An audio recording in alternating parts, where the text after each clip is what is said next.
Bonjour à toutes et à tous, il est 15 heures. Bienvenue dans cette nouvelle édition dont voici les principaux faits. Le président de la République a reçu aujourd'hui les lettres de créance du nouvel ambassadeur du Royaume d'Arabie Saoudite. Et dans l'actualité internationale, FIFA, 6 pays africains en lice pour la première édition. Voilà donc pour les titres. Bonjour à tous. Le président de la République, Ismaël Omar Guelleh, a reçu aujourd'hui dans le cadre d'une cérémonie officielle qui a eu lieu au Palais de la République les lettres de créance du nouvel ambassadeur du Royaume d'Arabie Saoudite auprès de la République de Djibouti, Faisal Ben Sultan Al-Qabani. À l'issue de cette cérémonie, le nouvel ambassadeur s'est dit honoré de présenter ses lettres de créance au président de la République et de lui transmettre les salutations du gardien des lieux saints, le roi Salman Ben Abdelaziz et le prince héritier Mohammed Ben Salman. Le diplomate saoudien a affirmé les bonnes relations entre les deux pays qui ont connu un grand développement sous la direction des dirigeants des deux pays ainsi que leurs meilleurs vœux au gouvernement et au peuple djiboutien pour davantage de progrès et de prospérité. Il a fait état de sa motivation et enthousiasme à œuvrer en faveur du renforcement des relations déjà privilégiées. De son côté, le président de la République a tout d'abord souhaité la bienvenue au nouveau représentant du Royaume d'Arabie Saoudite auprès de notre pays. Écoutons le diplomate saoudien. خادم الحرمين الشريفين الملك سلمان بن عبد العزيز وصاحب السمو الملكي الأمير محمد بن سلمان ولي العهد نائب رئيس مجلس الوزراء ووزير الدفاع حفظهم الله وتمنياتهم لحكومة وشعب جيبوتي الشقيق بالمزيد من التقدم والنجاح والازدهار. وأؤكد على عمق العلاقات المتميزة التي تربط البلدين الشقيقين وحرصي على تعزيز التعاون بين المملكة وجمهورية جيبوتي الشقيقة في المجالات كافة. Soyez sûr, monsieur l'ambassadeur, que tout sera mis en œuvre afin que vous acquittiez au mieux de votre mission, a indiqué le président Ismaël Omar Guelleh, le ministre des Affaires étrangères et de la coopération internationale du porte-parole du gouvernement Mohamed Ali Youssouf et la conseillère diplomatique du président de la République Fathia Jamaoudine ont assisté à la cérémonie de remise de lettres de créance.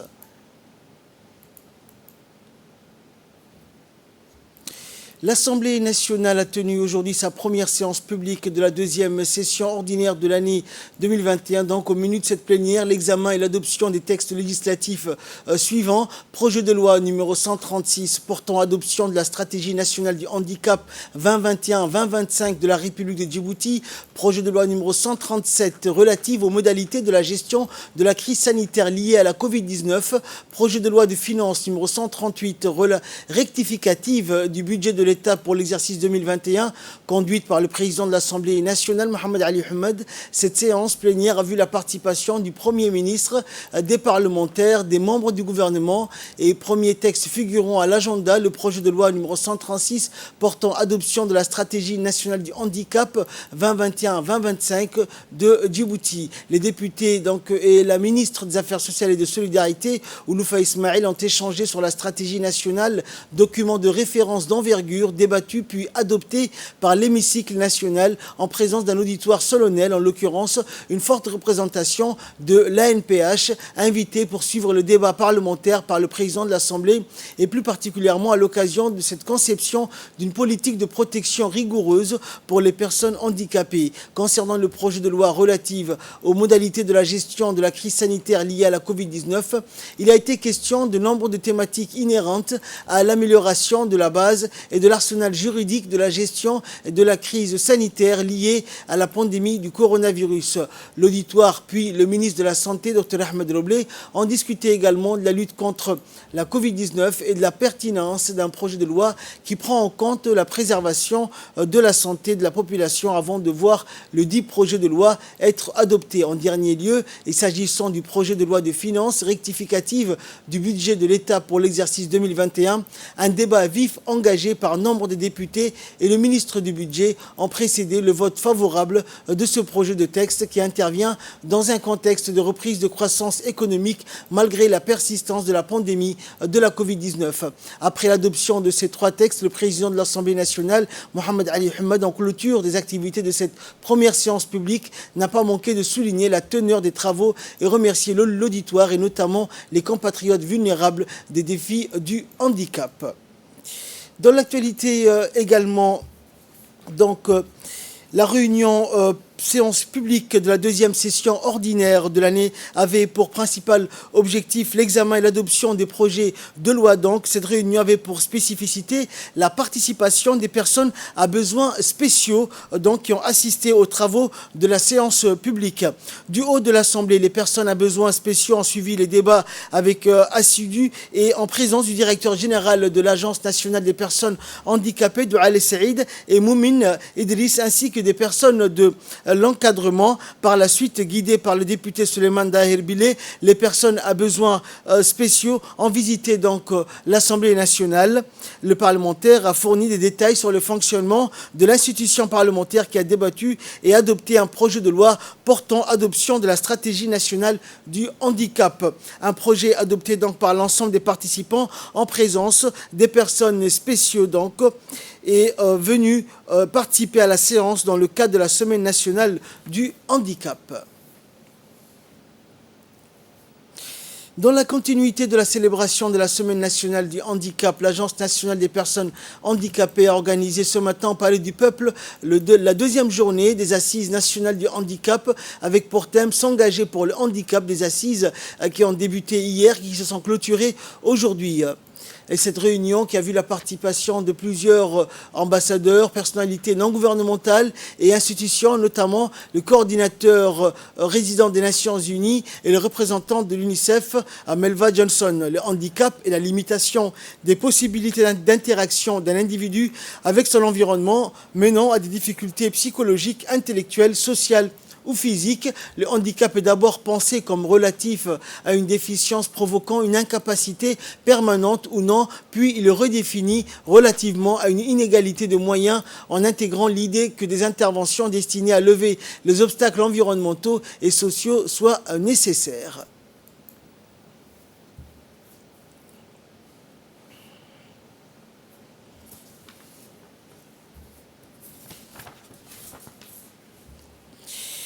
Et toujours concernant la Semaine nationale du handicap, la NPH donc a procédé à l'inauguration de l'antenne régionale de la région d'Obok, donc en présence du directeur général de l'Agence nationale des personnes handicapées, de Ali Saïd, de la ministre de la Jeunesse et de la Culture, Dr Hibo Moumin, des responsables de la NPH et qui ont été reçus par le préfet donc de la région d'Obok et par les autorités de la région.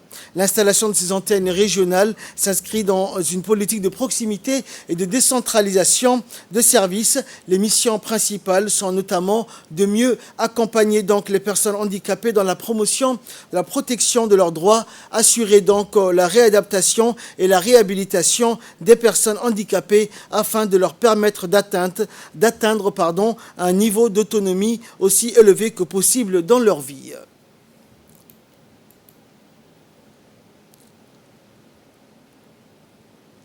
L'antenne donc de la NPH pour la région d'Obok a été donc installée au sein du CDC d'Obok en présence de nombreux jeunes de la ville de Hayou et des responsables de la région.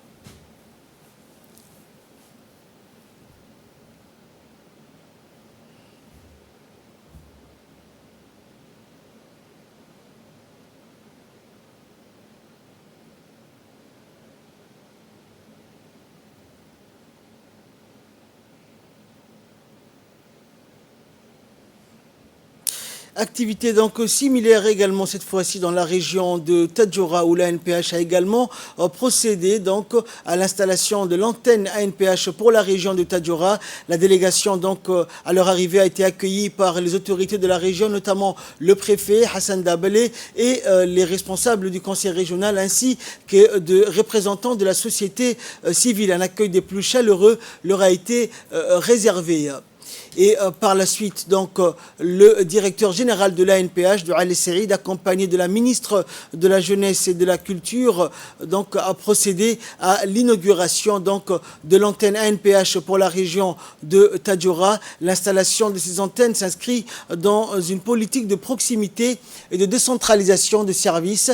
Les missions donc, sont notamment assurer la réadaptation et la réhabilitation des personnes handicapées afin de leur permettre d'atteindre un niveau d'autonomie élevé. Il s'agit d'une opération qui était tant attendue dans les régions de l'intérieur.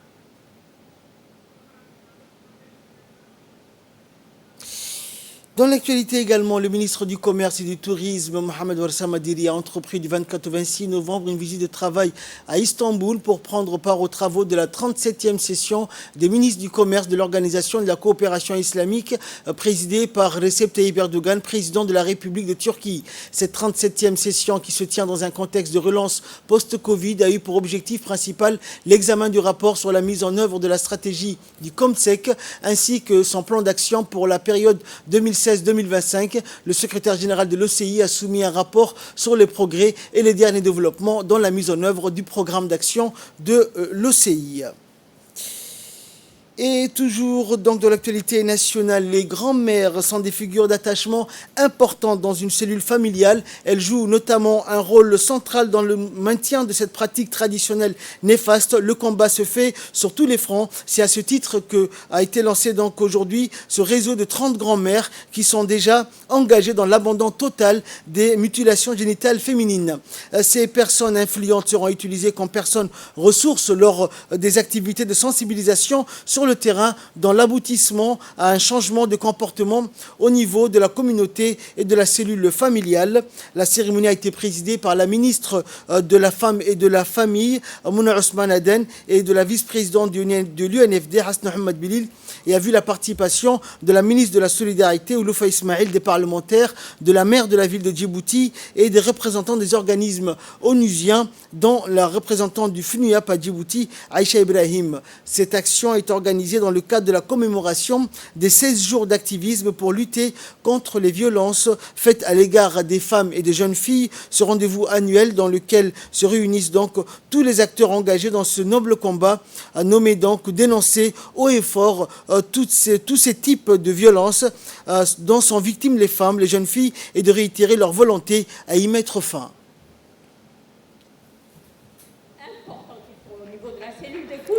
Un travail qui nécessite beaucoup de courage, je crois, et beaucoup d'abnégation et beaucoup d'implication, parce qu'il s'agit d'écouter les femmes, il s'agit de les orienter, il s'agit de les conseiller, et ce n'est pas quelque chose de facile.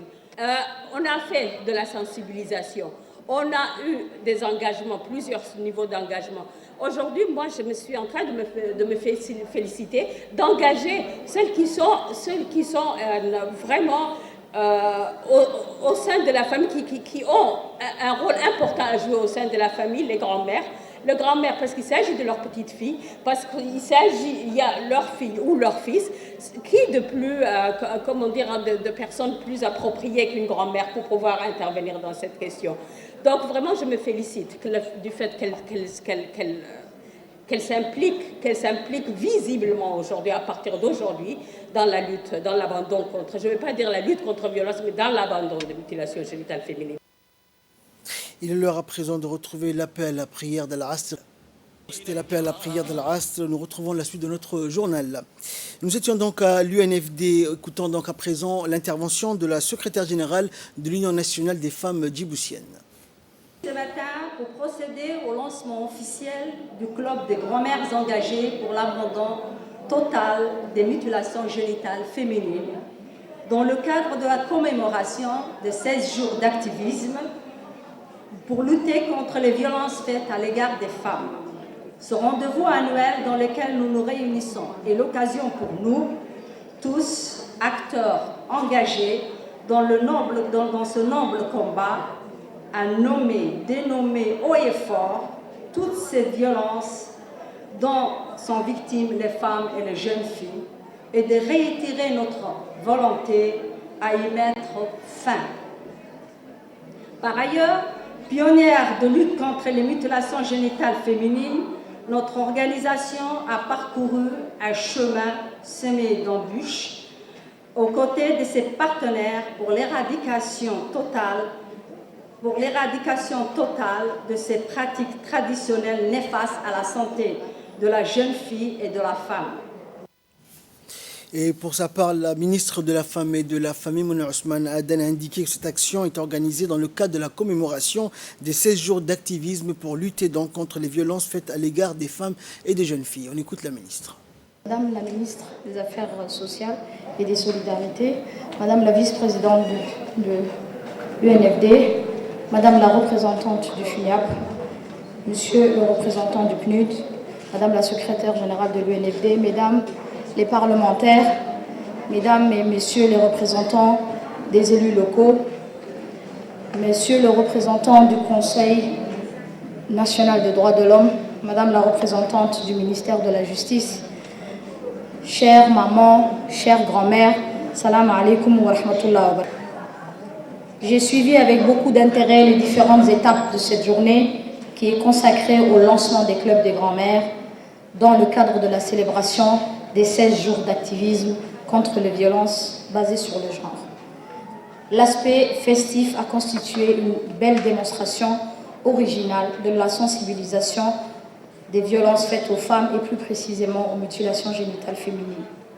Les différentes allocutions qui se sont faites ici ont autant fourni un plaidoyer pertinent sur ce qui devrait être à Djibouti au sujet des préoccupations de notre rencontre, chacun dans son domaine, que des éléments d'information sur les projets et pratiques actuelles menés pour atteindre les tolérances zéro aux violences basées sur le genre prônées par les ODD pour l'année 2030.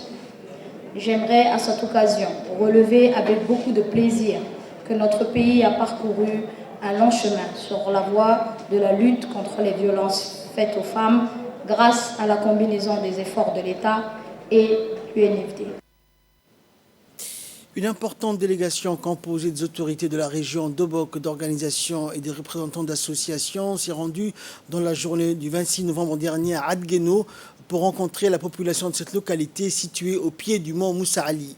Cette visite de contact entre la population d'une part et les autorités administratives de la région ainsi que des organisations de la société civile d'autre part est une réponse à l'appel d'associations de bienfaisance de la localité de Adgueno, Abla, pour mobiliser les acteurs de développement local en faveur de la population de cette localité qui aspire à un meilleur cadre de vie sociale. La délégation conduite par le vice-président de la région d'Obok, Ahmed Ali Mohamed, et du sous-préfet de Alali Rada, Mohamed Hassan, le sous-préfet du ministère de l'Agriculture, le responsable de l'éducation nationale d'Obok. La délégation comptait plusieurs associations partenaires de Abla comme EVA, UDC, UNFD, GFSB, RAR, ADO et Arkeina et des équipes des services déconcentrés de la région d'Obok. La visite a été ponctuée par des discussions avec la population et à cette occasion, des remises de dons collectés par les associations et des fournitures de kits divers et des vivres pour les familles a été donc distribuée devant l'école toute neuve construite dans cette localité. La délégation accompagnée donc d'une équipe médicale en marge de cette visite, une opération de consultation et de distribution de médicaments ainsi que la remise de cartes d'identité nationales au nombre de 150 ont été réalisées respectivement par l'équipe mobile et le service d'état civil de la région d'Obok. La population de Adgueno et l'association locale Abla, qui ont d'ailleurs réservé un accueil chaleureux à la délégation, ont tenu à remercier tous ceux et celles qui ont fait l'effort de venir jusqu'à eux et fait des dons de leur générosité. Aussi, Abla et la population locale ont vivement exhorté toutes les bonnes volontés réunies à cette occasion à demeurer à leur côté dans leur quête d'une vie sociale et économique meilleure.